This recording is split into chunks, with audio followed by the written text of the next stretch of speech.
Hi Year 6, we hope that you are well and thank you for joining us for our second lesson of the week. Today we are going to be opening the door to possibility when it comes to looking at our planning. Did you see what I did there? It was funny, wasn't it? So in today's lesson we are going to be planning our narrative. You can either do this lesson in one of two ways. You can either watch the video all the way through and then do the activities at the end, or you can wait for this symbol to pop up, pause it, and then do the activity. Kind of like an interactive lesson, a bit like we're in classroom, you're going along with it. By the end of this lesson, you would have done three things. Firstly, you'd have looked at what person and tense this piece of writing is going to be in.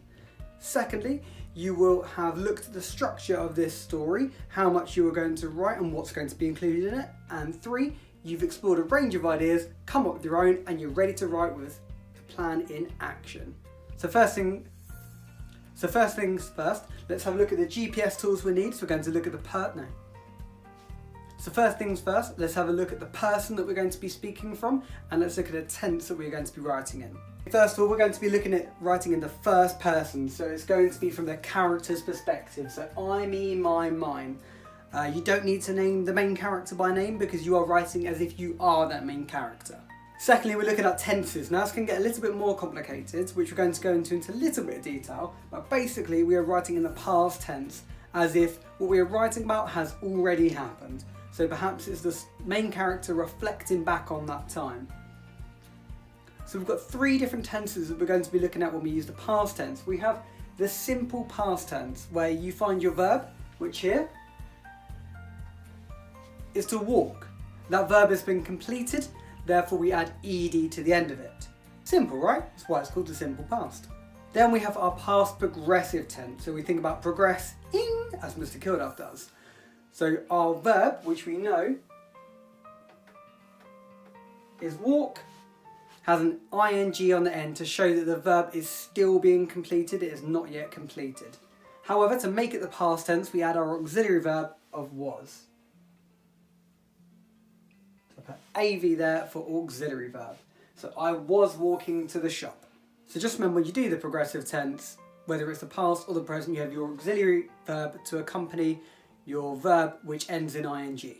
And finally, the past perfect tense, the verb has been completed, it has been perfected, done, brilliant. So we end it in ed, again, as was in the simple, but this time we add an auxiliary verb on the front of it, which is our have, had, or has, and for past tense, we use had. So that is our auxiliary verb for that one. You probably use a lot of these without even thinking you're doing it, but just keep an eye because we're going to be using them throughout our piece of writing this week. Here I've got a very simple sentence. I've got Ned barks at the leaf. Now this sentence should be written as if I am Ned. He's looking at me right now. He's like, you're not me, mate. So how can I change that to make sure it's the first person where I am Ned and it's in the past tense? Remember, any of these three will work. I would just go with the simple one to start off with. If you're looking to stretch yourself, I'd go for the progressive or the perfect. Pause the video now, give it a go.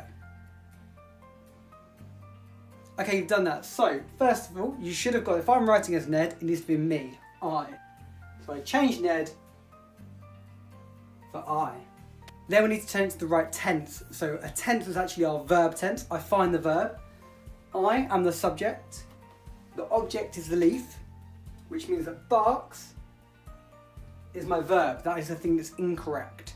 If you wanted to go simple past, you'd have I barked at the leaf. You could take it up a step and say I was barking at the leaf, or I had barked at the leaf. Any of those three are correct. I'm sure you got it right. Good job. Okay, so now we're going to open up the plan on the computer and have a look at it from there.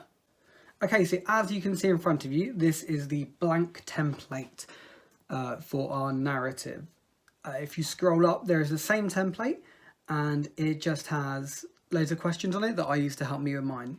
It's completely up to you if you use those or not, but I'd recommend doing so. I won't go through them all because time. So this template, in case you don't know, is hyperlinked underneath the video for this lesson. So just underneath the video for this you should be watching right now, it's under there. And you can just click on it and this will come up along with the blank one and along with my completed one that we're going to go through in a minute. You can see the sections are split into two parts. We have two sections. The first one being the main character discovering the portal, which is the door in this. The door is the portal. And section 2, which is them going through the portal to enter the unusual world. So that's where you describe the unusual world. It's going to be a really descriptive piece of writing there. I'm going to go through my process. I actually did this the other way around. If I scroll down to what I've got, I did the unusual world first. Now, as you can see, I've gone into a lot of detail here, as I'm sure you'd expect from me. We all know that's how I do it. I go over the top, I get carried away. I won't go through absolutely everything with you, but I'll go through a summary of it, and you can pause on the screen and have a look and see what you think. The reason I did this first is because I wanted the unusual world to be really different, to be really contrasting to the main world that the character is in. So I decided if I do the unusual world, then I can go back and make the world I live in now, because I know what that is, the complete opposite. I really struggled for inspiration for this. I think it's maybe because I haven't been writing. My brain took a little bit to get used to it. It's almost like a muscle. You need to flex that creative muscle in your brain, I guess. I don't know. It's what happened for me. So I went on a walk with Ned for our daily walk. We went down to the woods and I saw this really giant tree there. I just thought that's really cool and decided to use that. And also the background on my laptop is the Northern Lights, so I decided to use it as well. I wanted to make it really weird, really different, really wacky. So I said that there are waterfalls running up to the clouds, and as they get to the top, they vaporize, kind of turn to steam, and they turn towards multiple luminescent colours like reds, greens, blues, yellows, and they stretch out and join, like, you know what the Northern Lights is, if you don't look it up, a giant version of the Northern Lights, but like the Northern Lights times like 1,000. It's like all you can see is this really deep, rich colours kind of gradually moving and blending into each other. And down here, I won't read you them all again, but I'll let you have a little look. You can pause. Pause button should be somewhere on the screen if you want to have a little read. And I've described how they move. So I kind of said that one colour would shift and another would take its place. I said it's a kaleidoscope of colour, ebbing and flowing as water does. I also said that through that there was a glimpse of a distinct twinkling of stars above the character as the colours briefly faded before reappearing. So you can imagine these colours fade and you see some twinkling skies and they come back thicker again. Again, if you're not sure, look up the Northern Lights and I'll give you a bit of inspiration there, but I think Northern Lights but bigger. I said there was a planet so low in the sky, it felt as though I could reach up and touch it and took up half the night sky. So if you look at my really well-drawn planet here, imagine, and then this bit here is all like cool lights and stuff. The reason I've done that is to show that this character is on a different world. I thought it'd be really cool. And by saying it's so close, it felt like I could touch it. Shows quite how big the planet is. I've also talked a bit about the wildlife, and I'll let you pause here if you want to, because I've gone into a lot of detail there, as I do. Basically, dragons. I want there to be dragons there, but I don't want to get close to them yet. I want them to be like they're diving in and out of the colour, almost as if the colours are seen. It's kind of upside down, as if they're swimming in it. And like I said, you could hear their large wings and things like that. Some had 2 wings, some had 4 wings. You get the idea. So you imagine you're standing there, there's really long grass around you. Above you is all of this colour.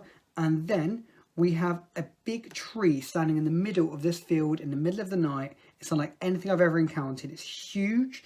It's standing tall. Its trunk is the size of a cathedral. So if you've seen Canterbury Cathedral, that's just the trunk. Like the base of the trunk, it's going up and up and up. And there are golden leaves twinkling on it. First, the whispers, that I'm going to talk about in a bit, I thought they were coming from the wind, but now it's clear their source was the tree.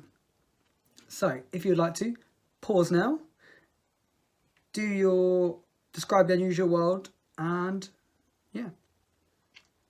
Okay, so if you've unpaused, then cool, we're good to go. Remember, this is just a working document. If you want to change it at any point, you can. And remember, if you look up here, I've thought about all of my senses. So I've thought about what I can see, what I can hear, what I can smell, what I can taste, and what I can touch. They're the things I have included in this box. And now I've got all of that, I'm going to go back to section 1. So in section 1, I've got about the main character finding the portal. So I need to think about who my character is, if I look up it, where they are, where is the door, how did the door catch their attention, and is it usually there? So I've said, main character's going to be called Jacob, but remember it'll be I, because it's first person, just so I know. He's going to be fossil hunting on a beach next to the cliffs with a hand in his pocket, kind of like, I'm bored, it's cold. And he's going to be looking around, and all of a sudden he's going to walk past the cliff face looking for these, and he's going to hear whispers. Turn around, and where he was just looking, there's going to be a door in the cliff face, which is when I get on to describing the door. So if I scroll up, what does the door look like? What material is it made from? Is it a normal size? Is it making any sounds? Are there any pictures on the door? Remember, this door should be a hint as to what's in the world behind it. Now, fortunately, I already know what's in the world behind it, which is why I planned it in reverse. So I said it's going to be a pitch black door with silver diamonds studded sporadically. It's like they're the stars. And the reason I have done that is because it's nighttime in the world it's going to go to, and there are stars behind all the lights. I said it's going to be a silhouette of a large tree with a large trunk at the centre of it. So the tree that we see when we go there, but instead of a black silhouette, it's going to be like swirling reds, greens, yellows and blues blending into each other. Basically, I'm taking the sky and putting it in the tree. And it's going to be embedded within a rock. Maybe it's made of granite. Next section, approach the door. So the main character is going to have a look. Adverbs to describe it. Does he go cautiously, nervously, with excitement? I've said he's going to hear these indistinguishable whispers. He can't quite tell what they are. His heart's pounding in his chest as if it's trying to break free. So that's my adverb in there. And finally, open the door.